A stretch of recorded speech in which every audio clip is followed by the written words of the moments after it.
قل یا عبادی الذین اسرفوا علی انفسہم لا تقنطوا من رحمت اللہ، فرمایا کہہ دیجئے محبوب اپنی امت کے لوگوں کو، یا عبادی اے میرے بندے، اے میرے بندے، اللہ نے کتنی محبت سے فرمایا اے میرے بندے، الذین اسرفوا، اگر تم نے ناجائزگی کی ہے، تم نے زیادتی کی ہے، یا عبادی اے میرے بندے، الذین اسرفوا، اگر تم نے اپنے آپ کے اوپر زیادتی کی، کیونکہ جو انسان گناہ کرتا ہے، جب انسان اللہ کی نافرمانی کرتا ہے، جب انسان گناہ کا کام کرتا ہے تو اس میں اللہ کا کوئی نقصان نہیں کرتا، اس میں وہ دین کا کوئی نقصان نہیں کرتا، اس میں وہ کسی کا کوئی نقصان نہیں کرتا، اس کا نقصان صرف اور صرف اس کی اپنی ذات کو ہوتا ہے۔ گناہ کا نحوست انسان کی اپنی ذات کے اوپر پڑتی ہے۔ فرمایا جب انسان گناہ کرتا ہے تو انسان کی گناہ کی نحوست انسان کے اپنے جسم کے اوپر پڑتی ہے، گناہ کی نحوست انسان کے اپنے معاملات پر پڑتی ہے، گناہ کی نحوست انسان کے اپنی زندگی کے اوپر پڑتی ہے۔ گناہ کی وجہ سے اللہ روزی اور تنگ کر دیتے ہیں، گناہ کی وجہ سے اللہ عبادات کی توفیق چھین لیتے ہیں، گناہ کی وجہ سے اللہ نماز کی توفیق چھین لیتے ہیں، گناہ کی وجہ سے اللہ سجدے کی توفیق چھین لیتے ہیں، گناہ کی وجہ سے اللہ رزق اور روزی کے اندر تنگی پیدا کر دیتے ہیں، گناہ کی وجہ سے اللہ رب العالمین معاملات کو خراب کر دیتے ہیں۔ اسی لیے اگر تم نے گناہ کیا ہے تو فرمایا تم نے اپنا نقصان کیا ہے۔ گناہ کرنے کے بعد، اگر گناہ کرنے کے بعد فرمایا یا عبادی الذین اسرفوا علی انفسہم، اپنے اوپر تم نے زیادتی کی ہے تو لا تقنطوا من رحمت اللہ، اللہ کی رحمت سے نا امید نہ ہونا، اللہ کی رحمت سے نا امید نہ ہونا۔ اللہ کی رحمت بڑی وسیع ہے۔ اللہ میری تو عمر اتنا زیادہ ہو چکی ہے، میری تو عمر 60 70 80 سال ہو چکی ہے، ساری زندگی تیری نافرمانی میں گزر گئی ہے، اب تو میری آنکھیں کام نہیں کرتی، اب تو میرے ہاتھ پاؤں صحیح کام نہیں کرتے، اب تو میرے پاؤں چلنے کے قابل نہیں ہے، میرے ہاتھ پکڑنے کے قابل نہیں ہے، میرا دماغ سوچنے کے قابل نہیں ہے، اب تو گھر والے اپنی اولاد بھی میری بات نہیں مانتی، اب تو میری چھوٹا بچہ بھی میری بات ماننے کو تیار نہیں ہے۔ اللہ فرماتے ہیں بندے کوئی بات نہیں ہے، اگر تیرے جسم کے اندر ابھی بھی سانس چل رہا ہے، اگر تیری عمر جتنا بھی ہو چکی ہے کوئی بات نہیں ہے، آج بھی اگر تجھے احساس ہو گیا 2 رکعت نماز نفل پڑھ کے اخلاص کے ساتھ آ کر مسجد کے اندر بیٹھ کے صلاۃ و توبہ پڑھ کے دعا مانگ، آنسو 2 قطرے آنکھوں میں سے آنسو کے گرا دے، تیرے قطرے ابھی زمین پہ نہیں پڑیں گے جو میرے خوف سے گریں گے، اللہ فرماتے ہیں تیری بخشش میں پہلے کر دوں گا۔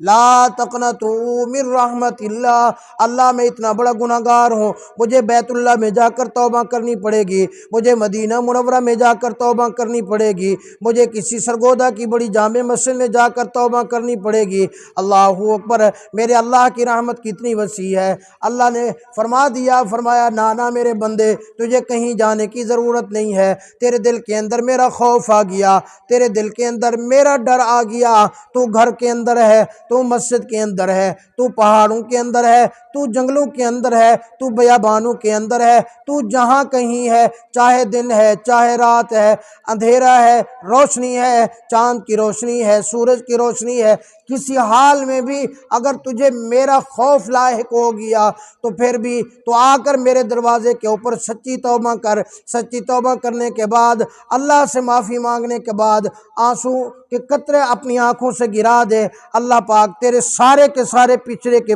گناہوں کے اوپر قلم پھیر دے گا۔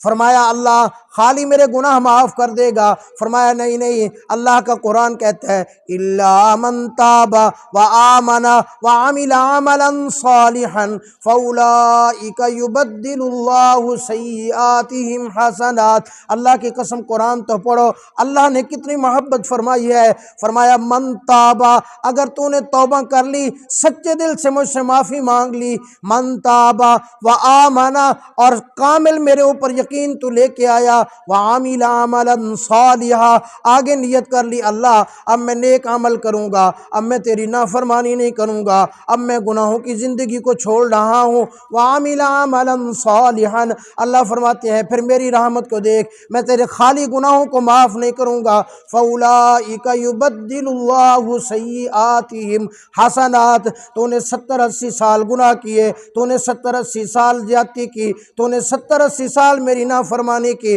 تو نے 70-80 سال کی زندگی میری بغاوت کے اندر گزاری، تو نے 70-80 سال کی زندگی میرے احکامات کو توڑنے میں گزاری، تو نے 70-80 سال کی زندگی میرے محبوب صلی اللہ علیہ وسلم کے نورانی طریقوں کو،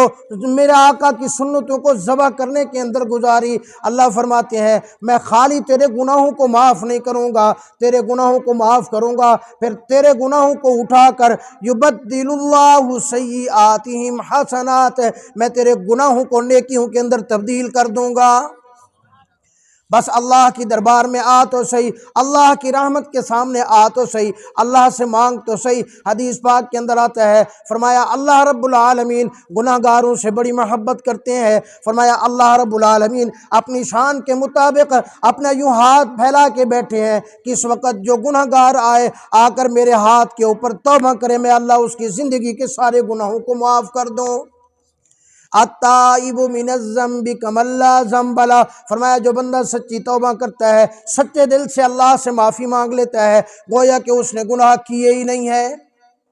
عجیب بات ہے، ایک حدیث پاک کے اندر آتا ہے، فرمایا جب انسان گناہ کرتا ہے قیامت والے دن یہ زمین اس کے خلاف گواہی دے گی۔ جب انسان گناہ کرتا ہے اس کے اپنے ہاتھ اس کے خلاف گواہی دیں گے۔ یہ انسان گناہ کرتا ہے، دنیا میں درخت ہیں اس کے خلاف گواہی دیں گے۔ یہ انسان گناہ کرتا ہے، اس کی اپنی آنکھیں اس کے خلاف بولیں گی۔ یہ انسان جب گناہ کرتا ہے اس کے اپنے پاؤں اس کے خلاف گواہی دیں گے۔ لیکن اگر انسان دنیا کے اندر سچی توبہ کر کے چلا جاتا ہے تو اللہ کی قسم اللہ پاک فرماتے ہیں، فرمایا اللہ زمین کو بھلا دیتے ہیں جو اس نے گناہ کیا تھا، اللہ انسان کے ہاتھوں کو بھلا دیتے ہیں جو اس نے گناہ کیا تھا، اللہ اس کے پاؤں کو بھلا دیتے ہیں جو اس نے گناہ کیا تھا۔ قیامت والے دن کوئی بھی اللہ کی مخلوق آ کر اس انسان کے خلاف یہ گواہی نہیں دے گی کہ اللہ اس نے میرے اوپر یہ گناہ کیا تھا۔ اللہ کی رحمت کتنی بڑی ہے، اللہ کی رحمت کی طرف آؤ تو صحیح، اللہ کی طرف لوٹ کے تو آؤ میرے بھائی۔ آج کتنی بے حیائی کا دور ہے، آج کتنی افراتفری کا دور ہے، آج ہم قرب قیامت کے اندر زندگی گزار رہے ہیں۔ اسی لیے میرے بھائی اللہ فرماتے ہیں یا عبادی الذین اسرفوا علی انفسہم لا تقنطوا من رحمت اللہ، میرے بندے تو نے گناہ کیا، تو نے مجرمانہ زندگی گزاری، پھر بھی میری رحمت سے نا امید نہ ہونا۔ ان اللہ یغفر الذنوب جميعا، اللہ رب العالمین کے سامنے توبہ کر، اللہ زندگی کے سارے گناہوں کو معاف کر دے گا، کیونکہ فرمایا انہ هو الغفور الرحیم، وہ اللہ بخشنے والا ہے، وہ اللہ رحم کرنے والا ہے۔ خالی اللہ کے دربار میں آ تو صحیح ایک دفعہ میرے بھائی، سچی بات ہے۔ آج تو بھی اپنے گریبان میں جھانک، آج میں بھی اپنے گریبان میں جھانکوں، تو بھی اپنے گھر کو دیکھ، میں بھی اپنے گھر کو دیکھوں، آیا کہ تیرے میرے گھر کے اندر دین ہے یا بے دینی ہے؟ تیرے میرے گھر کے اندر اللہ کے احکامات پر عمل کیا جا رہا ہے یا اللہ کے احکامات کو توڑا جا رہا ہے؟ ہمارے گھروں کے اندر حضور صلی اللہ علیہ وسلم کی سنتوں پر عمل کیا جا رہا ہے یا میرے آقا کی سنتوں کو توڑا جا رہا ہے؟ تیری میری بچی، تیری میری بیٹی، تیرا میرا بیٹا گھر کے اندر اللہ کے احکامات کا پابند ہے یا اللہ کے احکامات کو توڑنے والا ہے؟ تیری میری زندگی، تیرے میرے گھر کی زندگی کیا ایسی ہے کہ اللہ اور اس کا رسول راضی ہو جائے، یا ایسی زندگی ہے کہ اللہ اور اس کا رسول ناراض ہو جائے؟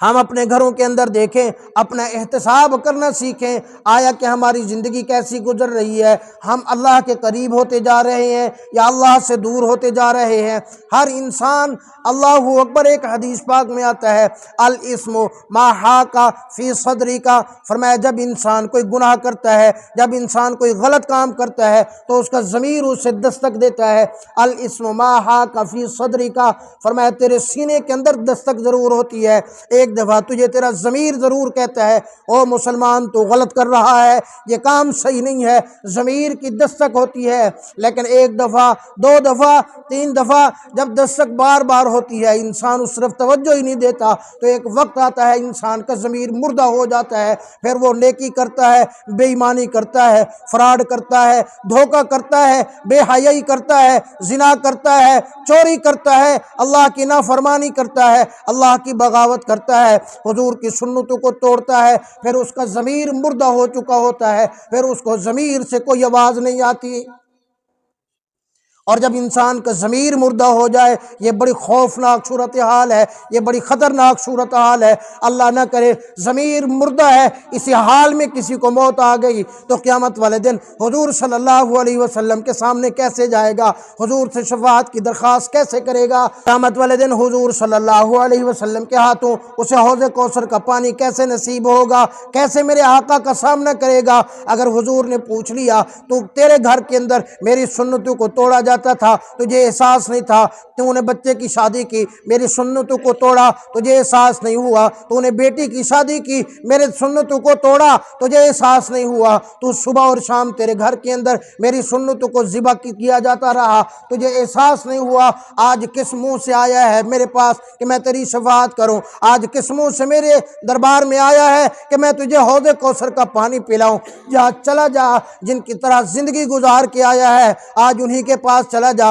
حدیث پاک میں بھی آتا ہے من تشبہ بقوم فہو منہم، فرمایا جو بندہ جس قوم کی مشابہت اپناتا ہے قیامت والے دن اس کا حشر انہی کے ساتھ ہوگا۔ مثلاً اگر لباس حضور جیسا پہنا قیامت والے دن حضور کے غلاموں میں لباس اگر یہود و نصارہ جیسا پہنا قیامت والے دن یہود و نصارہ کے ساتھ، چہرہ حضور جیسا قیامت والے دن حضور کے ساتھ، چہرہ اگر یہود و نصارہ والا قیامت والے دن پھر یہود و نصارہ کے ساتھ، گھر کی زندگی حضور والی حضور جیسی تو پھر قیامت والے دن حضور کے غلاموں میں جائیں گے۔ اگر گھر کی زندگی یہود و نصارہ والی ہے تو پھر یاد رکھنا ہمارا حشر یہود و نصارہ کے ساتھ تو ہو سکتا ہے، حضور کے غلاموں کے ساتھ پھر ہمارا حشر نہیں ہوگا۔ اسی لیے میرے بھائی ہمیں سوچنا چاہیے، یہ زندگی اللہ نے دی ہے، یہ اللہ کی امانت ہے، یہ اللہ کی اس امانت کی خیانت نہ کریں، اللہ کی اس امانت کی پاسداری کریں۔ اللہ نے یہ مختصر زندگی دی ہے اللہ کو راضی کرنے کے لیے۔ اللہ کی قسم